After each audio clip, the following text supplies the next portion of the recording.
Hello दोस्तों, बहुत बहुत स्वागत है आपका अपने यूट्यूब चैनल दी रिसेप्टर। आज की वीडियो में डिस्कस करेंगे हम क्लोरामफेनिकोल एंटीबायोटिक है हमारी, उसके बारे में देखेंगे इसका मैकेनिज्म ऑफ एक्शन क्या है, कहाँ से हम ओरिजिनेट करते हैं, इसकी फार्माकोकाइनेटिक प्रोफाइल क्या है, साइड इफेक्ट क्या है, एडीआर क्या है, और इसके लास्ट में देखेंगे क्लिनिकल एप्लीकेशन क्या है, क्लिनिकल इंपॉर्टेंस क्या है, या फिर हम बात करें क्लिनिकल यूजेस क्या है। ठीक है, तो वीडियो के लास्ट तक आप बने रहिए, एक एक चीज हम डिस्कस करेंगे वन बाय वन। तो first of all we will discuss about chloramphenicol.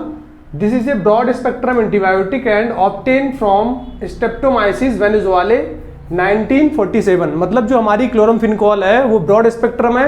Broad spectrum का मतलब होता है ऐसी एंटीबायोटिक जो हमारी ग्राम positive and gram negative bacteria को किल करे। और इसको कहाँ से लिया गया है? इसको लिया गया है माइक्रो ऑर्गेनिज्म बैक्टीरिया से लिया गया है जिसका नाम है स्ट्रेप्टोमाइसिस वेनेजुएलाe। कब लिया गया था इसको लिया गया था 1947 में। अब बात करें जो हमारी क्लोरामफेनिकोल एंटीबायोटिक है, इसका एक बहुत विशेष बात है, एक बहुत अच्छा स्पेसिफिकेशन है। जो इसके स्ट्रक्चर के अंदर हमारा नाइट्रोबेंजीन मॉइटी होती है वो स्पेशली रिस्पॉन्सिबल होती है हमारी एक्शन के लिए। ठीक है, तो आपको याद रखना है, बहुत इंपॉर्टेंट है। हम इसके केमिस्ट्री पार्ट, केमिकल जो स्ट्रक्चर है इसके बारे में डिस्कस नहीं करें क्योंकि हमारी फार्माकोलॉजी है, बहुत ब्रॉड हमारा वीडियो बन जाएगा। अब देखेंगे जो बहुत इंपॉर्टेंट पॉइंट है हमारा mechanism of action of chloramphenicol. अब थोड़ा सा हम समझेंगे, इसके पहले हमने लिंकोसामाइड का एक वीडियो बनाया था, उसका भी नियरली सेम था मैकेनिज्म। इसका थोड़ा सा देखेंगे, थोड़ा सा चेंज है।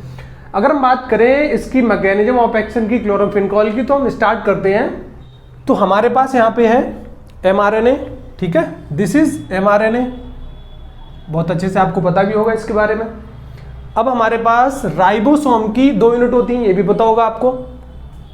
mRNA पे लगाया हमारा राइबोसोम, स्मॉलेस्ट यूनिट है आपकी 30s राइबोसोम, और जो हमारी लार्जेस्ट यूनिट है हमारी राइबोसोम की वो कितनी है? वो 50s राइबोसोम है। ठीक है, 3 चेन होती हैं, साइट होती हैं, 3 साइट होती हैं राइबोसोम से। एक होती है ए साइट हमारी, एक होती है पी साइट, और तीसरी होती है E site, this is exit site. Clear? अब जो क्लोरामफेनिकोल का केस है वो है हमारा पी साइट पे। जो क्लोरामफेनिकोल है हमारी वो कहां बाइंड होती है? पी साइट पे बाइंड होती है। पी साइट पे हमारा होता है पेप्टाइडल ट्रांसफरेज एंजाइम होता है। अब देखो, पी साइट पे पेप्टाइडल ट्रांसफरेज एंजाइम लगा होता है। अब उसका काम क्या होता है? जो ट्रांसफरेज एंजाइम होता है वो हमारे पेप्टाइड बॉन्ड को फॉर्मेशन करता है। जब पेप्टाइड बॉन्ड फॉर्मेशन होगा तब हमारा प्रोटीन सिंथेसिस बनना चालू हो जाता है। किसके अंदर?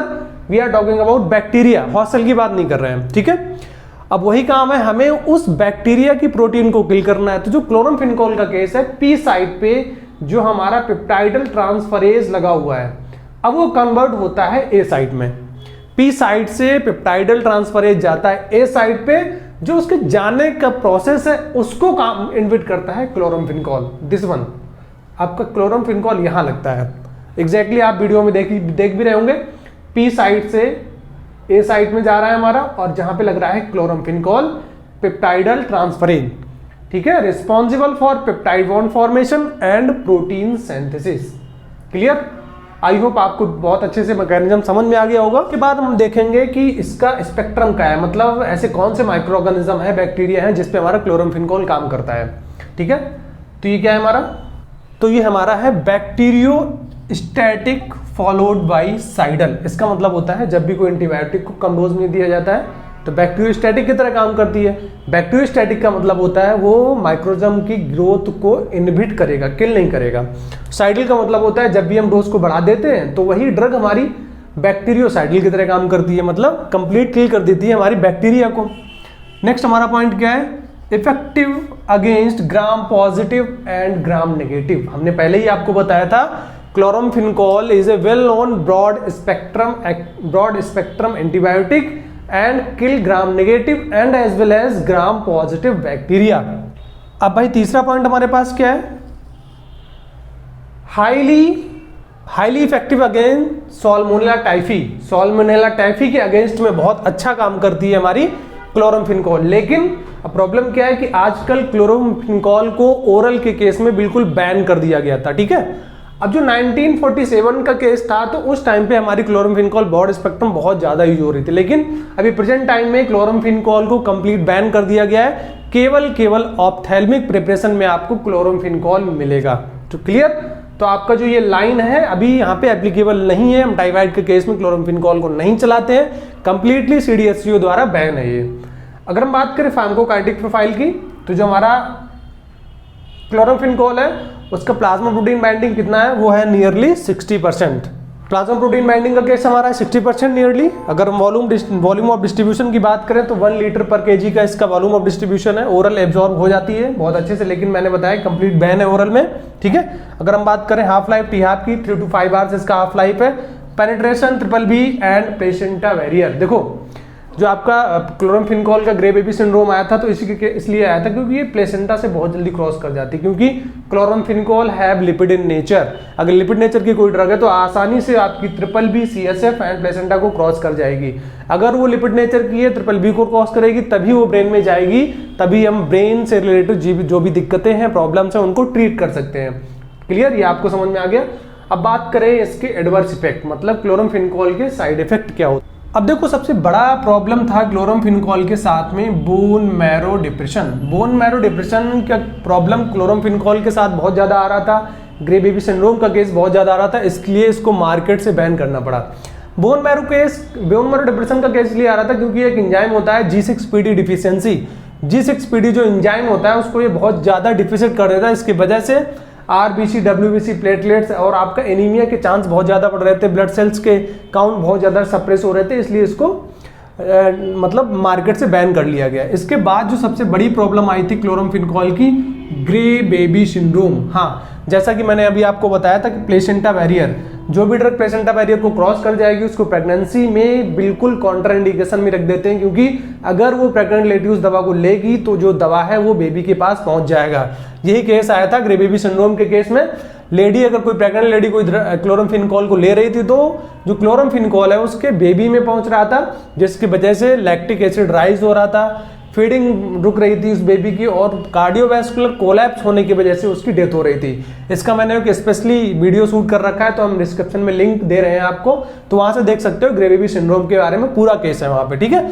आइडियोसिंक्रेटिक रिएक्शंस का मतलब होता है कि जो रिएक्शंस आ रहे हैं उनमें जरूरी नहीं हमारी दवा का कोई रिलेशन हो, ठीक है। अब बात करें सुपर इन्फेक्शन का केस लिए आ रहा था। इसमें जितनी भी आपकी एंटीबायोटिक है मोस्टली सबके साथ सुपर इन्फेक्शन का केस आता है, क्योंकि ये इम्यूनिटी को सप्रेस कर देती हैं, गट फ्लोरा को डिस्टर्ब कर देती हैं, इसके वजह से और ज्यादा हमारी बीमारियां आने लगती हैं। This is called super infection. Myelosuppression का मतलब होता है जो हमारी ब्लड सेल्स होती हैं, लाइक आपका WBC RBC प्लेटलेट्स, वो बहुत ज्यादा सप्रेस होने लगती हैं। तो आपको पता होगा जब RBC का लेवल सप्रेस होने लगेगा तो हीमोग्लोबिन डिफिसिट होना है, तो आपका हीमोलिटिक एनीमिया के केस बन जाता है, ठीक है। तो जो आपके बोन मैरो डिप्रेशन है, आपका ग्रे बेबी सिंड्रोम है, माइलोसप्रेशन है, हीमोलिटिक एनीमिया, बहुत बड़ा इशू था क्लोरामफेनिकोल का, इसलिए इसको मार्केट से कंप्लीटली ओरल प्रिपरेशन के लिए बैन कर दिया गया है। नेक्स्ट हम बात करें यूजेस, ठीक है। अब देखो इसका ओरल में कोई अभी क्लिनिकल एप्लीकेशन तो है नहीं, लेकिन आप थोड़ा सा यूजेस इसके समझ लीजिए। पायोजेनिक मेनिंजाइटिस, ठीक है, जैसा कि आपने यहाँ पे देखा था, this is cross BBB blood brain barrier. तो अगर ब्लड ब्रेन बैरियर को क्रॉस करेगा तो मेनिंजाइटिस को क्योर करेगा, फिर और कोई बीमारी है आपके ब्रेन में तो उसको क्योर या फिर प्रिवेंट कर सकता है। मायोजेनिक का मतलब होता है मायोजेनिक मेनिंजाइटिस, मेनिंज लेयर होती है, उनसे इन्फ्लेमेशन आ जाती है, ब्रेन से रिलेटेड दिक्कतें होती हैं। पायोजेनिक मतलब होता है ऐसी बीमारी जिसमें पस का प्रोडक्शन होने लगे। दूसरा है एनारोबिक्स, ऐसे बैक्टीरिया, ऐसे माइक्रो ऑर्गेनिज्म जो विदाउट ऑक्सीजन सर्वाइव कर सकते हैं, लाइक आपका ब्रेन एब्सेस हो या फिर लंग में एब्सेस हो जाए। इंट्राऑक्यूलर इन्फेक्शंस बहुत ज्यादा इंपॉर्टेंट है, क्योंकि आपकी क्लोरामफेनिकोल आई के प्रिपरेशन में ज्यादा यूज हो रही, तो इंट्राऑक्यूलर इन्फेक्शंस में दी जाती है अभी भी। टाइफाइड में यूज होती थी, UTI में यूज होती थी, कंजक्टिवाइटिस में अभी भी यूज होती है, इसमें पिंक तरह की आई हो जाती हैं। और इसके अलावा क्या होता है, inflammation of outer layer of your eye wall, ठीक है। जो आई वॉल होती है उसमें आउटर लेयर में बहुत ज्यादा इन्फ्लामेशन आ जाता है, जिसकी वजह से कंजक्टिवाइटिस की दिक्कत आती है। और जो ऑप्थेल्मिक प्रिपरेशन है आपका क्लोरामफेनिकोल, वो स्टिल अभी भी यूज हो रहा है केवल कंजक्टिवाइटिस या फिर ऑकुलर के लिए। आई होप आपको वीडियो अच्छा लगा होगा, शेयर करिए, सब्सक्राइब करिए।